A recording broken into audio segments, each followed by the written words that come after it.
The Monty and the Pharaoh. The Monty and Pharaoh Show. And you're watching the Monty and Pharaoh Show. Monty and the Pharaoh. With Monty and the Pharaoh. Monty and the Pharaoh. It's Monty and the Pharaoh. Monty and the Pharaoh. Monty and the Pharaoh. Monty and the Pharaoh. Monty and the Pharaoh. Monty and Pharaoh. It's Monty and the Pharaoh. And Monty and the Pharaoh. Oh, is it Monty and the Pharaoh? Monty and Pharaoh.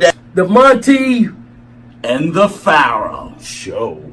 Monty and the Pharaoh. You've got the future Hall of Famer, that rocker, Marty Jannetty, and MJ in the house, and I'm sitting here with two more future Hall of Famers, Monty and the Pharaoh. We're doing that stuff and we gonna rock it.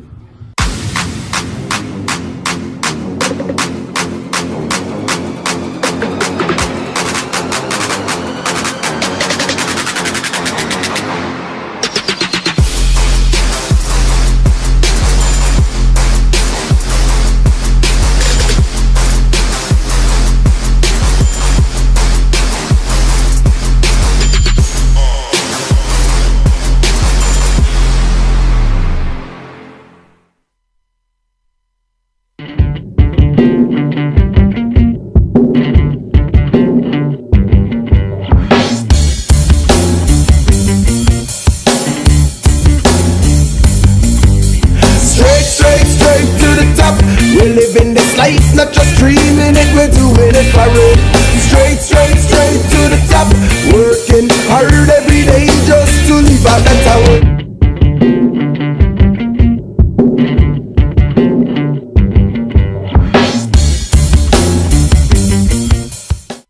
All right, welcome back to Long Island's #1 pro wrestling broadcast. Monty and the Pharaoh, only seen here at a Village Connection Radio from Huntington, Long Island, New York, live from Rockstar Studios. We've got a jam-packed room right now. At the desk is none other than Stephen Miller, Hey-o! author of Good Lovin', My Life as a Rascal, the Gene Cornish story. And then over across here is none other than Wisteria's Hall, Bart Griggs, and JJ McGuire. JJ will be at the big event in Queens tomorrow from 8 a.m. to 3 p.m. signing his book, My Life in Heaven Town, autographed book, picture, and a handshake for the low price of $20. JJ, you want to tell the fans about your book a little bit? Oh yeah, it's just I was with WWF, E, and WCW, myself and pal Jimmy Hart. We wrote over 114 of the biggest icon themes in the history of wrestling, and I'd like to thank all the fans and friends for helping us and supporting the great thing called wrestling. And we thank you for supporting the Monty and the Pharaoh Show. You can also catch Monty and the Pharaoh on Channel 115 every Tuesday from 8:30 till 9 p.m.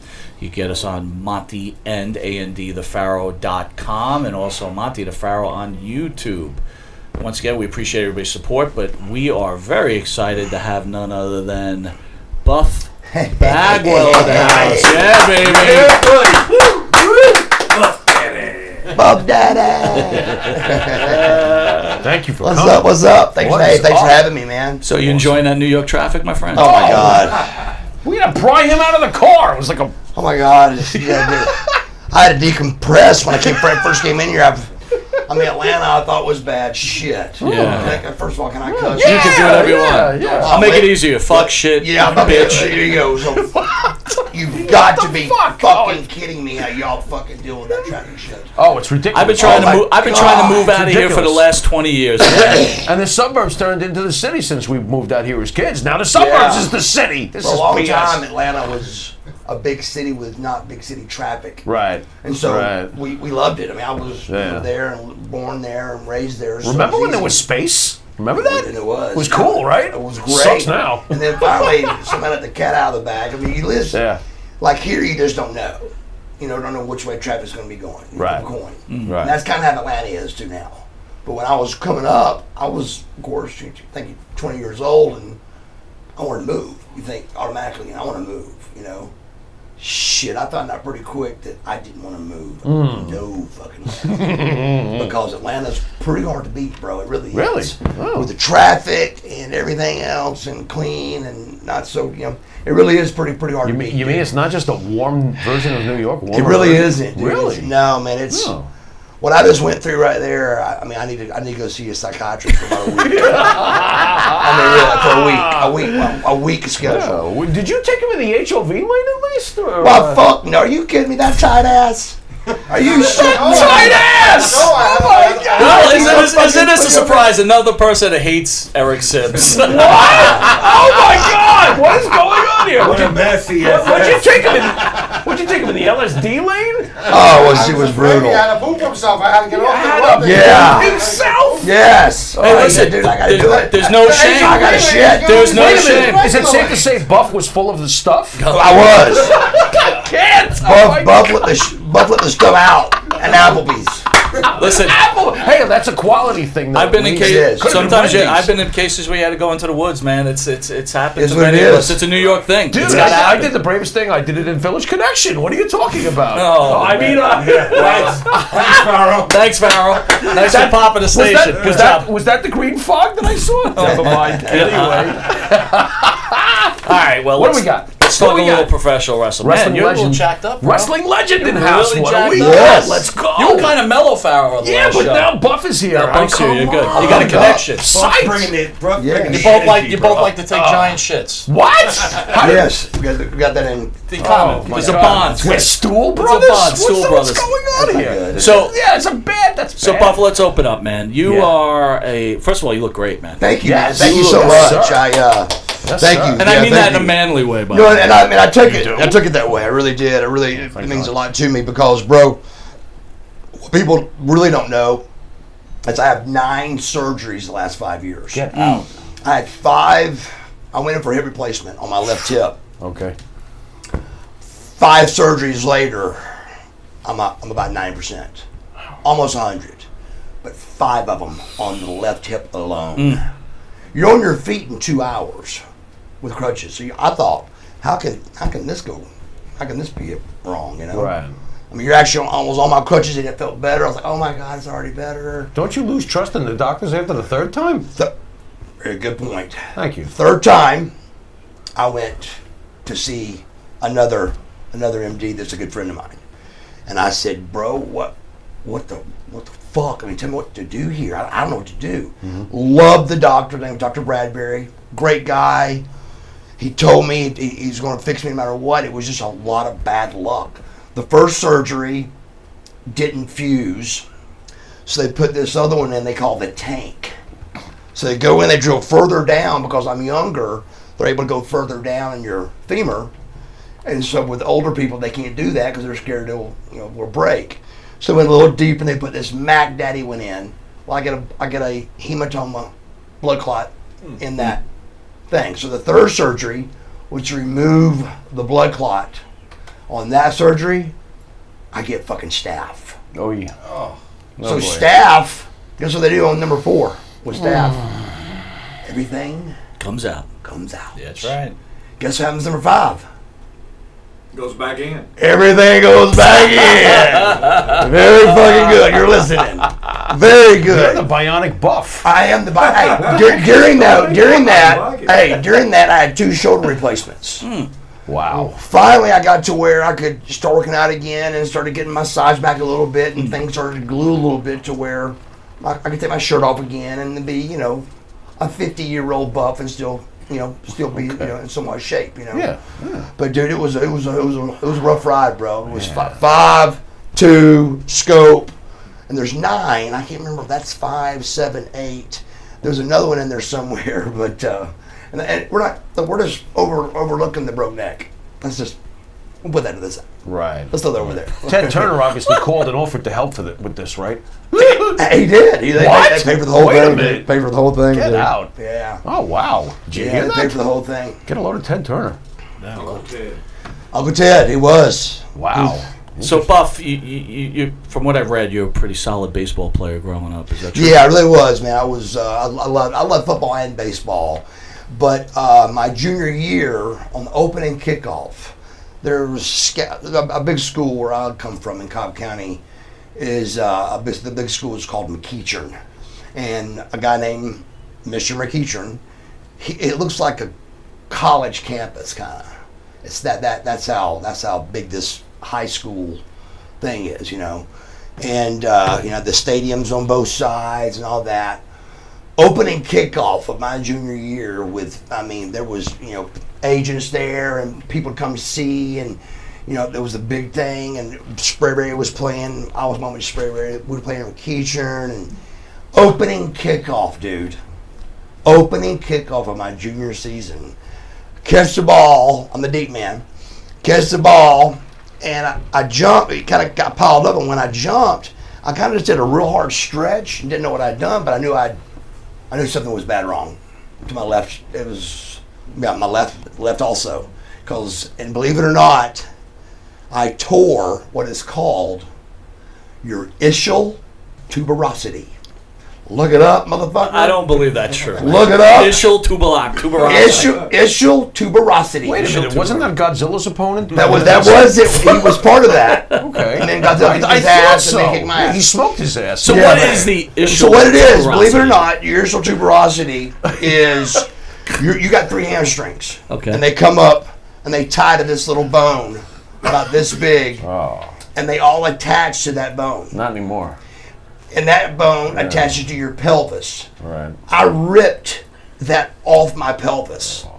So you can imagine, so I lost a step and all that. So I went from real quick from football to just saying, look, ping pong. I lost this, I still played a year, but it was baseball. Baseball was the big deal, and I was a big, huge, that was what I was the best. What best. position in baseball, if I can ask? I was always a pitcher growing up, and then when I started putting size on, I kind of lost my arm. Okay. Like to where I remember coming up, they had me at third base, and I came out on third base and and threw the ball like way up in the woods. So what was mom and dad, I guess, or were they? Mom Stop was lifting weights, dude. Well, that's what they tried to do. I don't know what it was. Nobody could get me to stop, but that's what they tried to do. And even the coach would go by Sports Life. It's called Sports Life back then, Sports Life Fitness, and he'd even go by. I remember hiding in the gym because for whatever reason it was, I was dead set on being big. You just wanted to be big. I wanted to be fit. Regardless, I wanted to look good. So when did you start hitting the gas? God, that was in high school. Yeah. Okay. My sophomore year, I took Dianabol. It was like the big, big, easy one. That was the old school stuff, right? Old school shit, So, but then at WCW, bro, it was tough because they were all over our ass. Really? Keep in mind they called it. We Wait a minute, randomly pick y'all. Yeah, that's always Scott Steiner, you. Randomly, it was always me, Scotty, Lex. Right. So, even though we could do a few things, right behind you is your fucking test of life, and $750,000 at that stage is gambling right behind you right here. So did you feel it necessary to keep hitting the gas, considering you had all that money on the line? After we learned more about it, we would always, get jacked up, and you come off, and then you lose weight, and you get back jacked. It's called taking a cycle. Yeah, cycling out. Yeah. And this doctor came in and goes, y'all got it all mixed up. He goes, y'all got to figure out a way to take, low doses, moderate doses, and just stay on. And me and Steiner were like, yes, that's the answer I was looking for. So it made sense. It made more sense too, to just not kill ourselves and then come off. So we came to a moderate, dose, but at the same time, we finally had to go to Eric and say, Eric, you got to get these guys off our asses, But they didn't, man. It was TBS. So we randomly were picked a lot. To test, so it was. I can almost hear Bischoff arguing with the TBS executives. Hey, listen, this is part of this business. Well, that was the whole deal. I said, dude, you want me and Scotty to look like me and Scotty, or do y'all, what do you want? I mean, you don't want to look like Juventud. Hey, right. I mean, that's got a little bit tough, So, your name was Buff. I remember Arn Anderson looking at me one day. Arn Anderson, I was writing Buff down on something. And he goes, Hey, Fluff. he goes, you're gonna fucking regret that one day. Yeah. And it just went right up. 25 years old, right over my head. When I turned 40, I went, Oh boy. now I know what he meant. Right. I gotta be fucking buff. Don't you hate when that happens? Forever. There you go. So if I don't show up looking a little bit buff, Right. it's just a waste of Hey, time. Buff, where's your stuff? Yeah, but you know, look, you have what's your training regimen, right? Like, what's I do. I just say the same. It's not changed at all. I do. Really? I used to. And when I was younger, and nobody really knew what we were doing, we always did 2 body parts a week, and that was, we do chest, back, shoulders, chest, back, legs, shoulders, arm. 1 day off, and you did it again. As long as you got 2 body parts in a 7-day period, then you're good to go. Then we found out that was overtraining. So it all went to 1 body part a week. And especially with our schedules, it was pretty tough, So 1 body part a week made a lot more sense, but you got to blow it out. You bust your chest on Monday. So my schedule for many years was chest Monday, back Tuesday, legs to break it up, upper body from lower body. Day 4 was shoulders, day 5 was arms. Okay. And you had Saturday and Sunday to make up whatever you may have missed. And how about the diet? Diet was that was the difference. That's why me and Scotty look so different more than anybody else, or anybody else you want to talk about. Lex, anybody that was in shape, anybody can go in there and do this shit, but a lot of people can't do this the right way. That's right. And the pizza and the hamburgers, and so that's the toughest part. So what's a typical day eating for you? 0 carbs 5 days a week, and then I do a carb load. Out on a weekend. Carb out. But back in the nitro days, that's what it was. It was 5 days, and I still kind of stick to that same thing because it just works for me better. But if you're gonna look the way like me and Scotty looked, there's zero bread, there's 0 rice. There's zero. You can do that shit, but you got to do it early in the day, so your body has time to burn it off. Sure. Yeah, and it took us a long time to learn. When I was on TV, and I was 220, I looked about 210. All of a sudden, I got lean, and I was 220 and looked 250. Yeah, right. So on TV, brother, it took us a long time. I wish somebody would have told us that a lot sooner. Because, brother, under the lights and everything else, when you get lean, it makes a big difference when you got abs and everything. I was 228 was my biggest. Everybody's always like, man, we thought you were like 260. I'm like, shit, dude, no.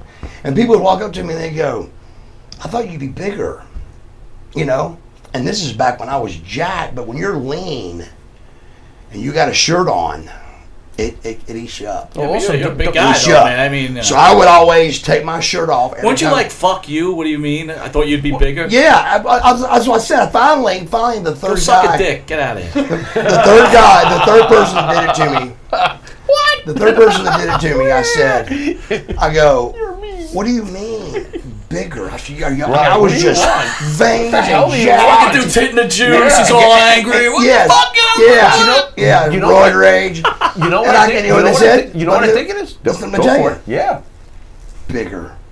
I say, motherfuckers. That means taller. Yeah, right. In the fucking South, anyway. There's a difference. Taller. That's right. Taller. I never. I'm not a basketball player. I'm a wrestler. I never said I was tall. I said I was buff. Yeah. Well, I never claimed to be fucking tall. Yeah, your name wasn't Tall Bagwell. Yeah, I wasn't taller. Yeah. My name was Buff. So I made it clear, but when I heard that, it helped me. But every time I got into the building, if I didn't take my shirt off and walk in with my shirt off, somebody would be like, "What's up? Are you sick?" Well, then sick? Yeah. But you take that shirt off, and they can see your abs, and then they're like, "Holy that's fuck, buff. man, you look incredible," Yeah, right. Well, you know what part of it might. But then it got to be a joke. It got to be a joke then, of course, and it was like, because I looked so good, it was like, right. Are you sick? Right. You getting sick again? Right. So that was kind of became a joke. But at to first you hear that, it fucks with you. To the audience at home, you play very big. Yeah. So when they see you in real life, that might have played into it, not necessarily. It does, so much in TV. Wait a minute, he's so larger than life on the dome. You put me in. You had that factor. You're true. Yeah. When you put like me and Nash in the ring, the way the angle was, Empire I mean, State if he walked in this room right here, it would hit the just ceiling. blow your mind. Yeah, I can imagine. But for some reason in the ring, it didn't look that different. It didn't look like he was Well, I that think big it's a on- credit to you too, right? You played big, right? So Right. a lot of today's That's wrestlers have absolutely. a lot of problem playing big. Yes. Like when I talk about playing big, I think about Macho Man Savage, right? That guy was probably Oh, he played 210, big. Oh, yeah. something. Roddy Piper. But Piper. They played big. They Yeah, they they could did. play with the big. You could do it. Yes. Plus, you were a big guy. You weren't a small Yeah, no. guy. You were a big dude. You know, it's not a reverse. It's kind of a reverse anorexia thing, to be honest with you. Yeah. For the guys like me, for guys like me, it's kind of a reverse anorexia because I'd go, God, my arms look small today or something, and people would go, What? What? Yeah. Are you kidding me? Yeah. But that's exactly what it is. Yeah. It becomes a kind of a mind fuck. Could I possibly say maybe you love yourself a little bit? What? I absolutely love myself. Hilarious. kidding Oh my me? God. Bob, Better. I love How could myself. you be the character if you don't believe You got this stuff? to. You gotta love yourself. Every morning I roll. And you know what? Everybody should love themselves. I first. agree. You know, I let's agree. go that route. Truthfully. That's right. But I did. 14 work days a year and the rest vacation pay. Michael, I wanted to say something. Buff is a fantastic actor also. He Okay. did a couple of Andy Solaris movies a while back, and Yes. I'm enamored with Buff. There's- Not in love with him yet, Mhm. but Buff is a fantastic performer, but he's also an excellent actor. He stole the thunder from all those girls. They had some big boob girls in this movie, and Buff was JJ, I don't know if you're aware, but I enjoyed Buff in the Gigolo episode. That Oh, he yeah. was Hey, in. it wasn't bad. That Yeah. one, you were very Yeah. good in that. Yeah. Well, first of all, how'd you get how did you feel about that? The Gigolo thing happened.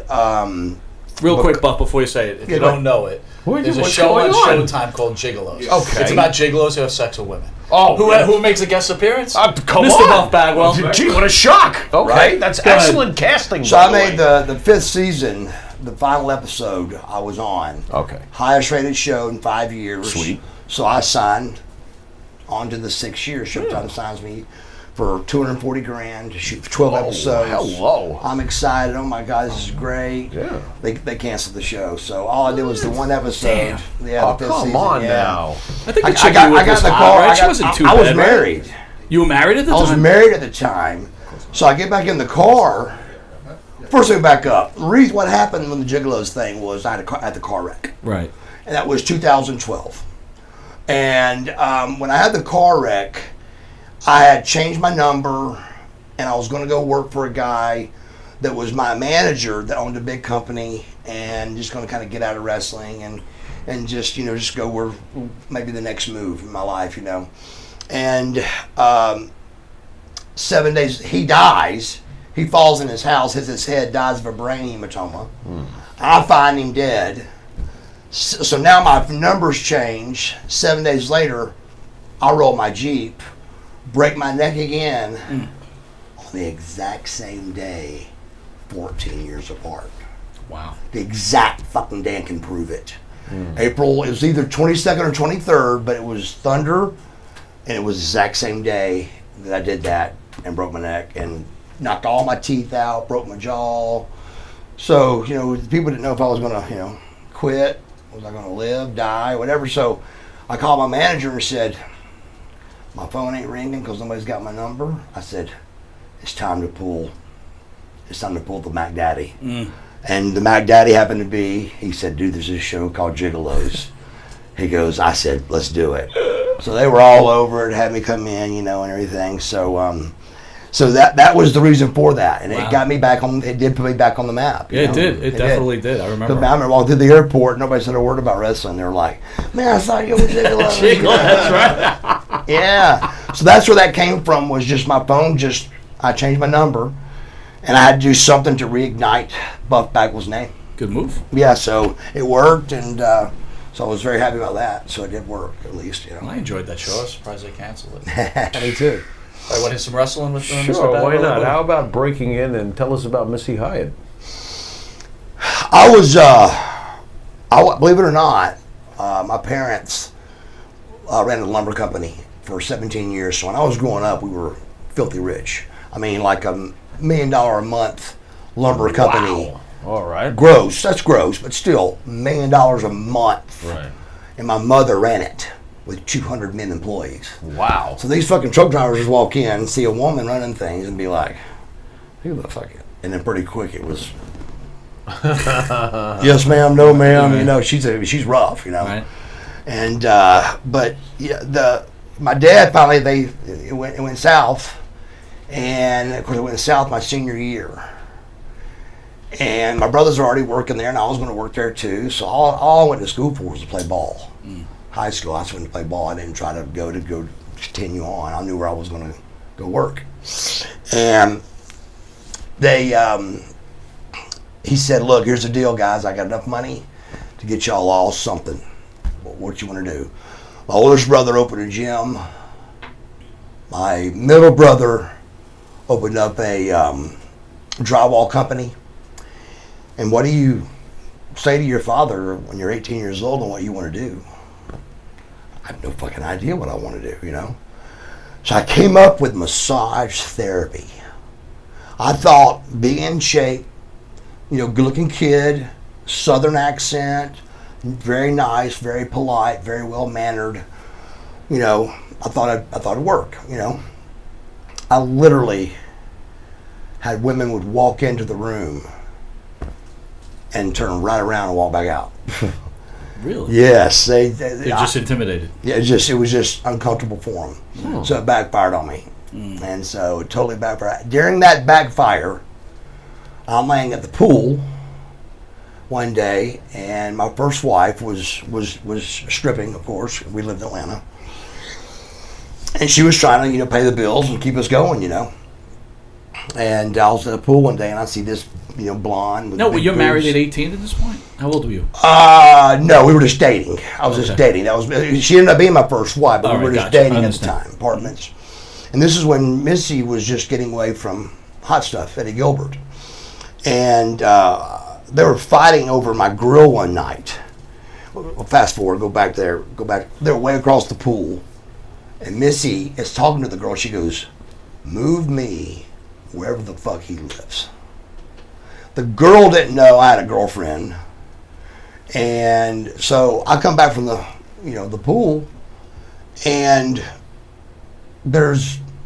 she's moving in across the hall, and I'm like, that's kind of weird, but still just over my head, no big deal.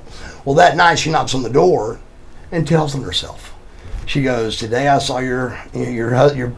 We wasn't married yet. I didn't get married till 20, but she goes, I saw your boyfriend at the pool."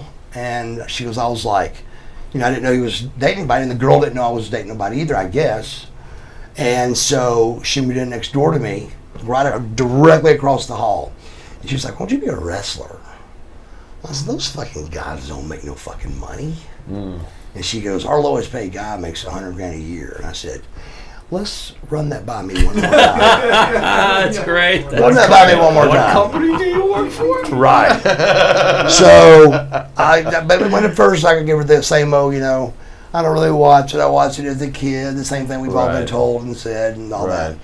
And so, long story short, she got me set up to go down to, down in Griffin's where they didn't have no power plant yet. There wasn't no school to go to yet. It was a ring. They had a hole in it like this. And Kevin Nash was in the ring.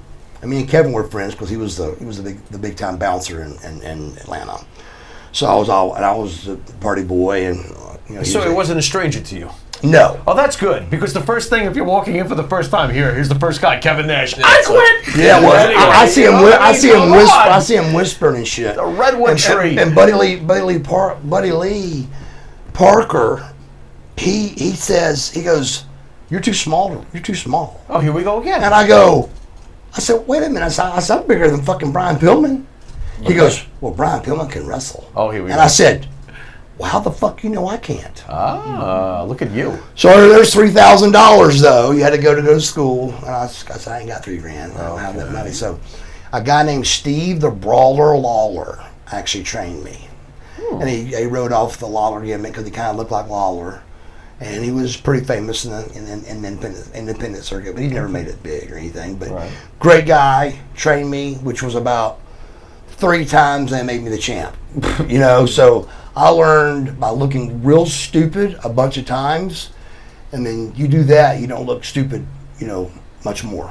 You kind of you caught on. you caught on pretty quick if you look Right. stupid, you know, in Right. front of a bunch of people. Yeah. And on TV. So that's the Missy thing. She got me into it, so she got me hired with me up with Steve the Brawler Lawler. He trained me, and then then it was there we go. But, Always natural in front of people. Any theater in school. I mean, come on. Nah. That's half the battle in pro wrestling. All of Nah. a sudden, the camera's on, and you're a natural. It's like yeah, dude. I've always been like that. It was my brothers are exact opposite. They're real quiet and shy. Then any camera came Well, you out, I must was get a kick bouncing out of in you. front of it, and always in front of the camera, So now I know you were dating that girl, but with Missy Hyatt, any personal relationship with her None. at all? Never, ever. Did she But take a piece of your action? a bunch of my friends went out with her. Okay. So I set her up with a bunch of dudes of mine. So you friends. passed, and then you just hooked her up with somebody else. It was just too close to home. It was literally 10 feet away. Yeah. Well, it's kind of. But I literally one night I heard some commotion in the hallway, like the breezeway, and I come out and they're fighting over my grill. I got a gas grill. That was a big deal at 18. They're expensive, and they literally, he's got the door jammed in. The gas grill's he's got it trying to wedged in. Well, I didn't know this, but who was the big wrestler that played for the Falcons? That was WWE, Goldberg. WWF for a while. Some with an F. Yeah. God. Oh my God. It was in WrestleMania 2. Yes. In the battle where that Andre won. Oh my God. Fralick. Bill Fralick. Yeah. Bill Fralick was inside of the apartment, and I'm in a pink G-string with a 45 automatic, and I open the door. I go, "Get the fuck off my grill!" And Eddie turns around, and I went, "Hey Eddie, nice to meet you, man." 2 months later, we're in Global, and we got to wrestle each other. Oh shit. So I sit down with Eddie, and I go, "Hey, are we cool on the gun thing? Is that fast?" And so he was always cool, But that was the Bill Fralick final episode of them two. Wow. How about your WCW debut against Mike Graham? Little thoughts on Mike? Wow. You know what? How about them apples? Me and Mike didn't get along real good. It was up and down. Okay. Those guys considered me like, if I could do it, your Dundees, your Mike Grahams, and those guys still thought, well, if this fucking young kid can still do this, then we can too. And I remember locking up with him, and I grabbed him in a right headlock in Gainesville, Georgia Mountain Center. And I was like, well, what do I do from here? I've already got him in the wrong headlock. So that was actually my debut, and I'm not sure, did that air? I don't think that aired. I think it was dark. No, it was a dark match. Because my very first match was with Rip Rogers, and I won. That's right. And I didn't want to be called. Did he chop you in the chest? No. Oh. But they always did. There you go. I just wanted to check because he's the chopper, that dude. I've seen him chop. But Marcus. But your thing with Mike, right? You guys kind of didn't get along, but he ended up becoming office. Did he give you any problem at all? He did. We'd go out, and I'd try to come up with a new cool move or something, and they'd be like, well, why don't you just learn how to, fucking work? And they were big on, learning how to work the arm and things like that, and I was like, look, this is about selling fucking tickets, Yeah, right. This ain't about working somebody's arm or how good you can, work a leg or work an arm. I mean, we're trying to fucking sell tickets, And that's where Luger came, had so much heat, it was because he was the first big kind of bodybuilder guy, so he was hated, of course. But yeah, Mike, he was not a big fan of mine, and those guys, none of them were, because I was just young, and they felt like they. How'd you feel about Lex? Oh, me and Lex were super tight, dude. Still are. Is Lex's reputation unfair? Because he does get bashed quite a bit. Lex was rough, man. He was rough. I mean, he was. Okay. But he is a completely different guy now, man. He really I've seen is. that. I mean, dude, he really is. I mean, I'm talking about like physically, mentally, everything. I mean, he's Lawrence Fole. Yeah, he's gone through a lot. And I've never met Lawrence Fole. It was always Lex. But I remember being in a gym one day waiting for him to work out. And this is when I was just Marcus Bagwell. I wasn't, buff yet, and I was just waiting for him to work out, sitting on the couch. And he goes, he said, this guy from the inside the gym goes, "Hey Lex, how's it going? And I went, and everybody just went like, because nobody talked to Lex, you know, everybody was too scared. Lex is stretching his leg, which we're not even doing legs, but he's stretching his hamstring. And the guy says it to him, and he looks behind him. Lex does, like this. This is a guy that's paying a membership to train at Main Event Fitness at his gym. And he fucking looks behind him, and he goes, are you talking to me? And the guy, at this stage, everybody's kind of like this, because everybody knows Lex better than this kid. And he goes, yeah, he goes, my friends call me Lex. He goes, and you're not my friend. I'm trying to get underneath the couch. I'm trying to hide. Right. Because I was that friendly, hey, everybody, you know, and trying to be nice to everybody and all that stuff. So, you know, but Lex hated it. He just, I even told a guy got this pro card one time at his gym. His name was Pyam, was the kid's name. And I told Lex about him, and he said, he looked over at him and he goes, he's too short. He's too short? Yeah. This guy just got his pro card.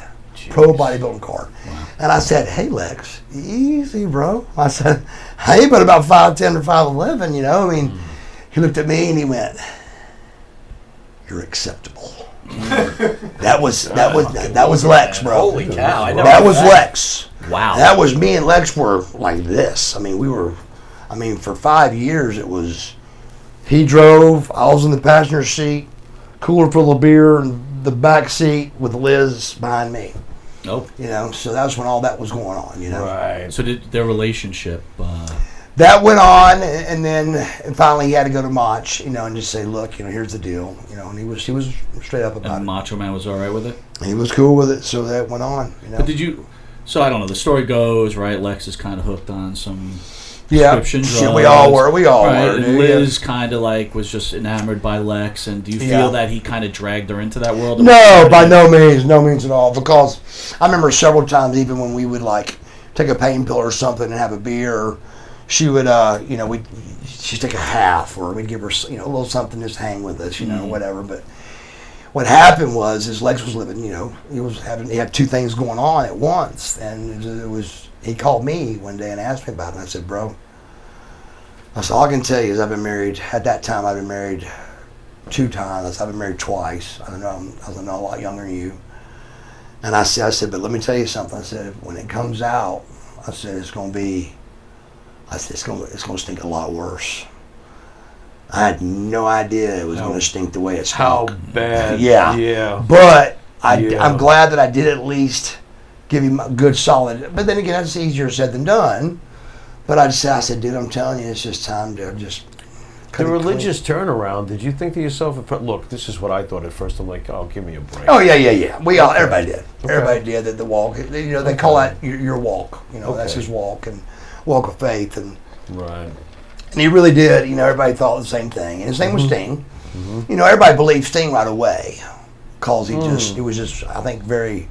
Was Sting very public about it? I don't recall him being... No, he wasn't, because his wife wasn't on board with it. Okay. He tried to get his wife involved, his kids, and she was dead against it. But he got deeper and deeper and deeper. But I was witnessing. It's called witnessing, when you witness to somebody about Jesus Christ and him dying on the cross for your sins and all that at 33 years old. Right. And that's called witnessing. Right. I witnessed, for some reason, God put me on for him to, you know, to save himself, to get saved. Right. And because I gotten saved and was trying to do the right thing and everything, and what really was doing the right thing. And I was talking to him on the way to Charlotte one day, and I look over, and he is just pouring sweat. And he goes, I'm very uncomfortable talking about this. And I was like, no problem. Well, then I take sermons I would hear at the church I went to, which is called Woodstock Baptist. Okay. And that's like the biggest, like, 15,000 members in Woodstock, Georgia. That's large. And it's the only building to this day in Woodstock that's got an escalator. Okay. So it's that big of a church. You get to heaven faster. Yes, you can do it a lot quicker. Yeah, there you go. And you ain't got to run. Yeah. You just take the ride up. Science. Like, yeah. Oh, sorry. So you're heading to the big event, right? Tomorrow, Yes. Queens, one of the biggest wrestling Yes. events in New York. People know, and just so you know, you have some sort of deal with Too Cold Scorpio. That's ESS. You're working for ESS. Yeah, I don't. To be honest with you, I don't know. I really don't. What'd you do? That's just it. I don't know. He says the things I saw was he said that I did something on a flight where I kind of belittled him a little bit. But man, me and Scorp were always super you tagged with him, tight, right? Yeah. man. We were, he was a great guy. We always got along, but. Well, you Man, thought you were in the ripped lavatory, me. but instead He ripped me a new ass. Really? On now? several podcasts, Wow. And I just never really understood. I still never asked him. So you guys still haven't talked about it? No, I had a shoulder replacement, Mm-hmm. and he came in for we were eating at a signing somewhere, and of course I can't do anything, and so as soon as I see him walking in, I got no idea what's coming. I got a guy that just cut me a new ass, Right. and it's known out there pretty much that I will knock your fucking teeth down your Yeah, throats. that's pretty much I mean common that's knowledge. what happened. Yeah. That's what got me over with the boys, believe it or Right. not. Okay. If you're a prima donna, pretty boy in this business, you're fucked. If you're a prima donna, pretty boy, and you may knock somebody fucking out, you're accepted. There you go. So that they saw me knock a guy out in Jacksonville, Florida, and the Nasty Boys counted him out to 10. Oh, that's from that point on. That's From that point on. You're out. Yeah, from that point on. That's great. And I'd been they didn't know that the guy in the locker room sitting like this had been in jail more than everybody in the locker room. Had been in trouble more than everybody in the locker room put together. Right. Been in jail more than probably everybody in the locker room, but I had to act the Marcus Alexander Bagwell role. Right. So I'm sitting there with Ricky Steamboats and your Dusty Rhodes, and which Dusty's who hired me. And so it was just it was a big deal. But the Scorpio thing, I really don't know. Yeah, I never. what's up with that? So as soon as I saw him come in, I just grabbed all I could see was a butter knife. A butter So knife? I grabbed a butter knife and just put it just to defend myself if he was going to jump me or You're gonna something. put jelly on him or something. He sits down, but I was going to put butter on him. Butter knife. He sits down right beside me, almost like knee to knee. Hey. And I'm thinking, oh, here, I don't know what's coming, And he says, how's the shoulder coming, man? Oh. And I still didn't know where that was going, I was like, I said, we're old now, man. We're getting older now, So that conversation is the only time we spoke, and it was nice, pleasurable. And then I saw another podcast read. He lit me up, So, but I've got no heat with Scorp. I really don't. I just You defend guys myself. you're at the ESS table Yeah. together, so it should be pretty interesting Wait for the a minute, fans. we're that going are to be there. Yeah, it's going to be exciting. Yeah. All right, so look, we're going to hit the band, and Buff, you're going to sit between me and the Pharaoh Okay. here. We're going to play something called Hit It or Quit It. Usually put it up on the screen there, but we'll look at my computer screen. Our super producer here will be showing the fans what you're looking at. Okay. And we're going to look at it. So you're going to go to the band, right? Yes, sir. All right. Okay. Go to the band.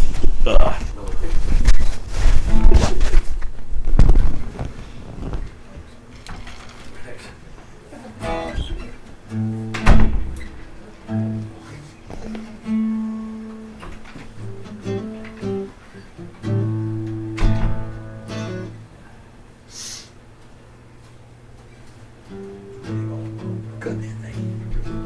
Yeah, it's in the middle. Middle. Okay. And that seat order's okay. Yeah, I'm shy. Yeah. Cool.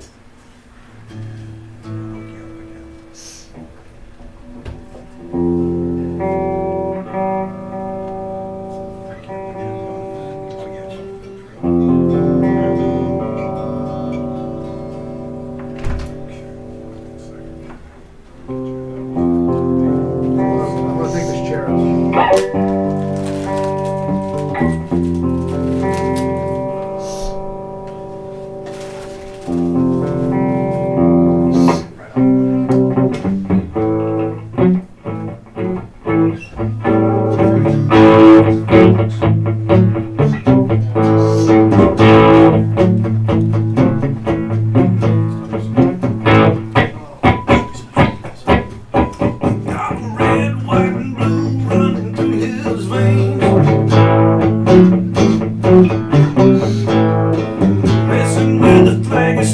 swinging his bass. It's great. Listen to him and like I'm running name. He's American made. He's American made.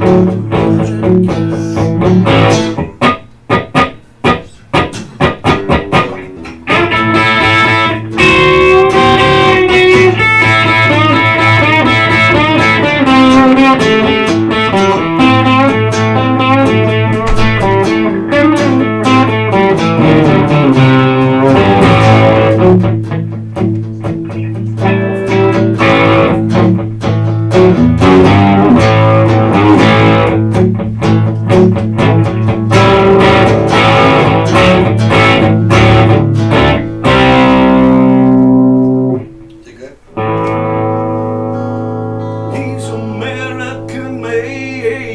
Yes. Nice, baby. Woo! Yes. So's Buff Bagwell, baby. Yes, baby. That is That sounds like Jimmy. Very That good. is J.J. McGuire and Wisteria Hall's own Bart Griggs live in studio. We just dropped this new single, by the way. If you check it out on Reverb Nation, it's called Riding High. That's us. It's endorsed by our Cool. friend Rock and here. roll. I think he liked it. Riding high. Riding down. High. Rock and roll. Wisteria Hall Reverb and Nation. Aqua Cherry are our two sponsored groups that sponsor Monty and the Pharaoh. Yes, sir. Look at you playing it. Hello. All right. So we're going to hit it or quit it. Buff?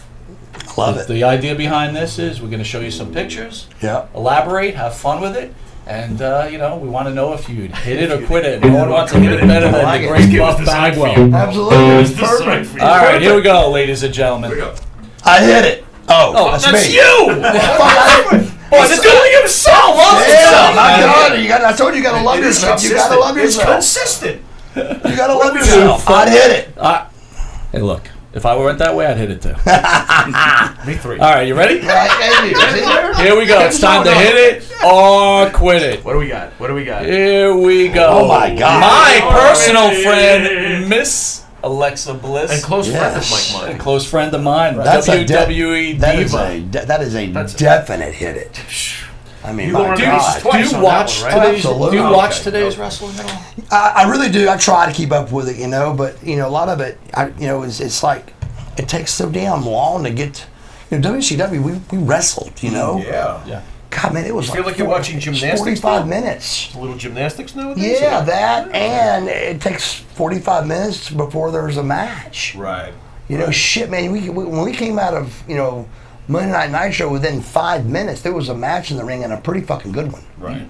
I mean, it was You had storylines. You had good wrestling. good right? wrestling, so I mean, and you got the 1, 2, 3s, no, No pitter patter. yeah, exactly, no, exactly. But the one thing WCW didn't have was Alexa Bliss. That's for sure. no, well, see, keep in mind we had no girls. Yeah. Missy was the announcer, and Dustin's wife. Yep. Terry. Terry. Yep. Terry was in the York Foundation was the gimmick she was in with Terry Taylor. And to be totally honest with you, that's the only two girls I can remember Macho brought in George later. until that, Right. until And the George, and then, Alunda Blaze, who was Medusa in WCW. yeah, and then we had right? Medusa, and we had Scary Sherry, and Yeah. Wait a minute, but you had Keebler came in, right? yeah, then And Tori Keebler came in. Wilson. So, but at first, dude, there was Nothing. no Right. girls, no TNA, No and all. Fabulous Moolah, no nothing. no, nothing. All right, But next that's up. hit it. Next one. Mandy Rose. Good God. Do I even got to Good answer that? God Almighty. Buff, insert stuff. Let me ask you this. If you were doing gigolos and they said, hey, look, you have to do the episodes for free, but you get to be with Mandy Rose, would you have done it for free? No. Come on, Buff. No, man, There can't you get for go, free. my man. Come on, But- look at that, man. That's pretty hot. That holy cow. Even It's you, cool. Mr. Bagwell, To this with day, who you are. Yeah, today I would. Okay. But when I was making what I was making back in WCW days, maybe not. All right, so listen, Buff Bagwell in his 30s, you meet Mandy Rose. Are you intimidated? Oh, absolutely. I mean, not intimidated, but I mean, that's Wait, in your 30s during the Nitro days? Yeah, I was. How could you be intimidated? Dude, that's Mandy Rose, man. You can't get much better than that, right? During the late 90s? Miller, would you be intimidated? Of course. I'd just be like, look, don't even look at me. I'm done. with me. Sorry. All right, next up. Infatuated, right? Infatuated. More like masturbated. That's a Nia Jax, what are you thinking, pal? That's a quit it. Really? Yeah, absolutely. But she's not like most girls. No. Yeah, but quit it. She's a lot bigger than most. Yeah. Hey, wait a minute. She'd be really pretty if she lost 50 pounds. Yeah, right. He had to. She's got a good-looking face. She's got a nice face. Nice He's a real good personality. Buff in the day, did you ever throw a fat girl or something? What? No, but Not again. I wouldn't kick him out of the bed. I don't think it was because see, if you grabbed on to the good-looking girl at the beginning of the night, Right.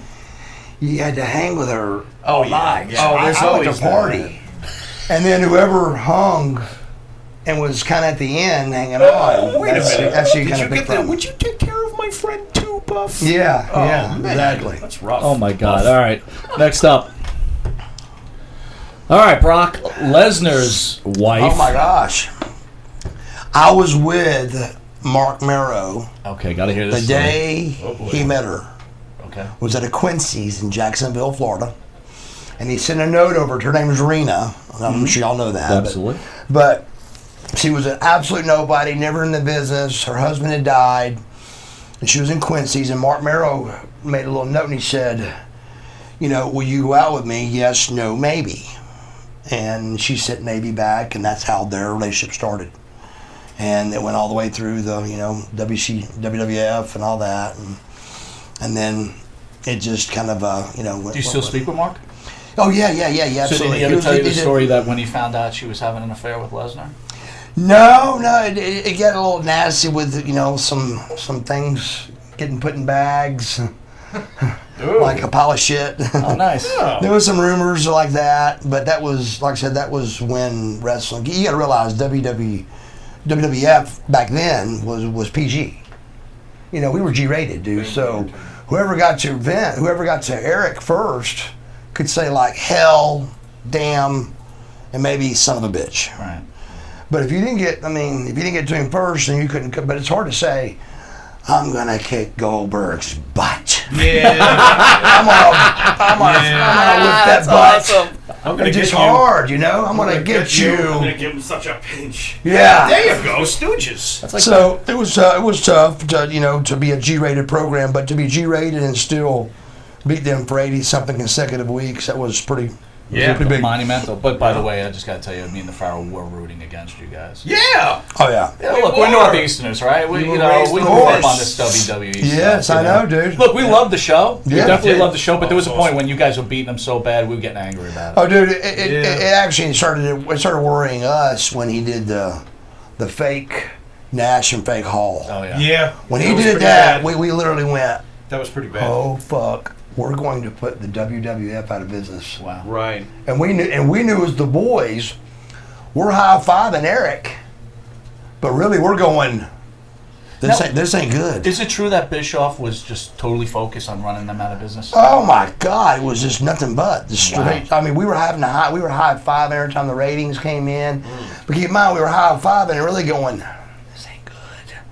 I mean, Yeah, you're looking at the whole anytime picture. Vince, You're looking at the whole anytime picture, Vince right. does a fake Nash and a fake Diesel and a fake something's Razor, wrong. Yeah, something's wrong. well, we knew something was bad and that wasn't good. And then the next thing you know, Vince owned us, Well, speaking of that, on Table for Three on the What the fuck? WWE Network, they have Shane on there, and he explains that day. Can you tell everybody what that day was like when Shane actually showed up? Oh, I'll tell you exactly. I was there. We showed up late, of course, like always. But it was about $10 million worth of talent walking up. Goldberg, Nash, Hall, all of us walking up, and all of a sudden, we all at the same time see WWF trucks. And there's nothing that's going to be good about that. That's not good. So we all kind of split off to our people to go find out from our clique What's up? what's going on. Well, we didn't have no more than about 5 minutes of that before they go, hey, Shane McMahon's got a meeting in this room here. So there's 100 some odd wrestlers in a room with referees, everybody, in this little small little room. And he goes, I just want everybody to know that we own the company. He goes, we're going to keep some wrestlers, we're going to fire some wrestlers, we're going to keep some referees, we're going to fire some referees. He said, but he said, I just want everybody to know that, you know, that's the situation. We own the company. It was more than 5 minutes long, and about half the people went like, you know. I remember looking over at Lex, and of course Lex is just. He's like, I'm fucked. And about to cross. And keep in mind, we were the World Tag Team Champions at the time, and we didn't make the first show. So I'm leaving to leave. Well, Lex comes running out, going, "Wait a minute, they got us in an interview." And I don't know if they showed that or not, but they did. Vince, if you remember. Vince named 5 guys. You got a huge ovation from the crowd. I remember that Cleveland. to this day. That was a WWE What crowd. happened? I don't know. I don't get it. And let me tell you something. Huge All the top guys ovation. all the top guys said, if Vince McMahon said your fucking name on TV, he goes, Yeah. you're him. Yeah. That was Luger's. You know, people that have worked for him, and Steiner's, and You they go, and dude. Steiner together too. I never All right, understood. I don't want to how break they this didn't pull love that trigger. connection here, but right. we're going to run through this love thing here. connection. All right, Sonny, real quick. Oy. At one time, I hit it. Realistic answer. Did you hit it? No, at one time I would have. All right. Okay. Me too. But she's I hit it right now anyway. yeah. Dan Romano, Pizza Boy. Now we'll get by that, right?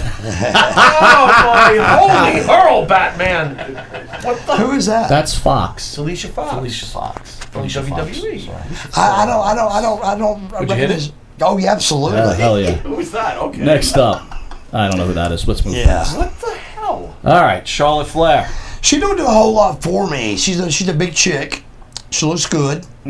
But I'm into like smaller, chicks. Because I'm not like a. You don't need a. I'm not woman Tower that of Power here. Yeah, I got you. I don't want her in high heels. Slight Big Bird resemblance? Yeah, a little big birdish. Yeah, okay.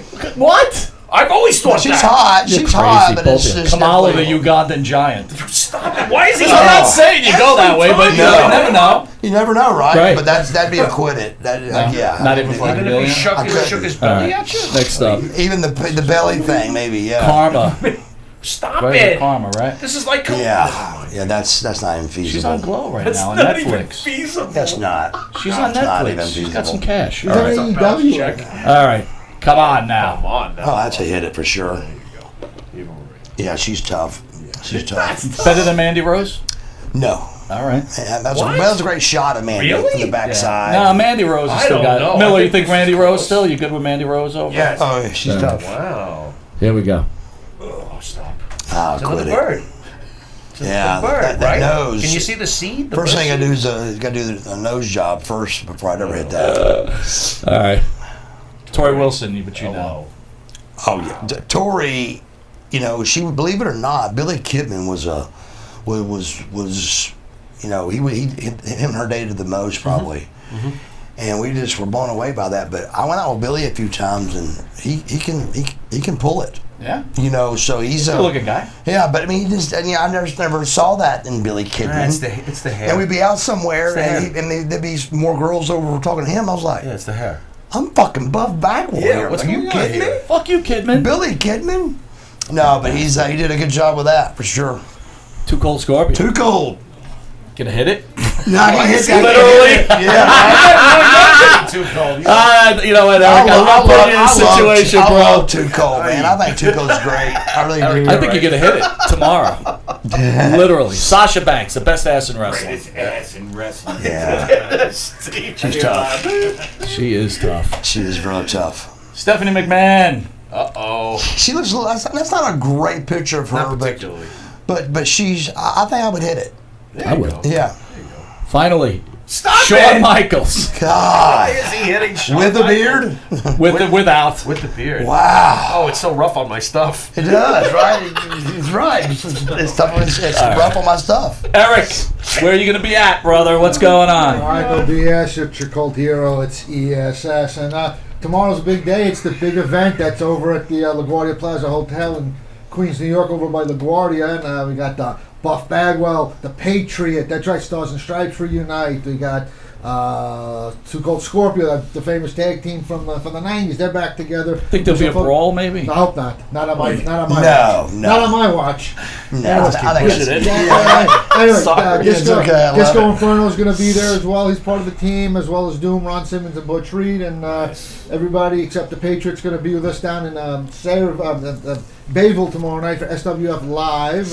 And then Buff, are you wrestling? Yeah, wrestling? yeah. That's awesome. Wrestling Disco Inferno You're tomorrow wrestling night. disco? Yeah. And then Interesting. Sunday, we're in Allentown, Pennsylvania, Pro Wrestling World at the Fairview Fire Company, and my whole crew is going to be there along with some of the other people from the big event convention, and it's going to be good. It's going to be a good day. And anything with ESS, it's ESSpromotions.com, and you can stay up to date with all the upcoming stuff with ESS. Yes. All right, before we cut out, Buff, last question. Would you hit or quit Eric Sims? Oh my God! Come on, Buff Daddy! Come on, Buff Daddy! Change the camera angle.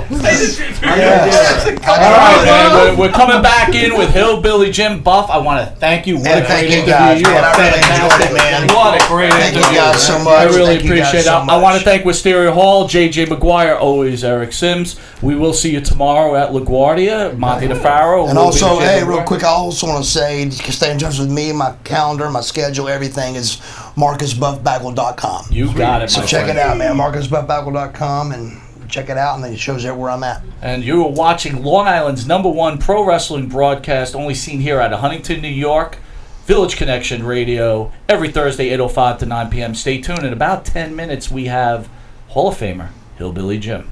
That's huge. Yeah,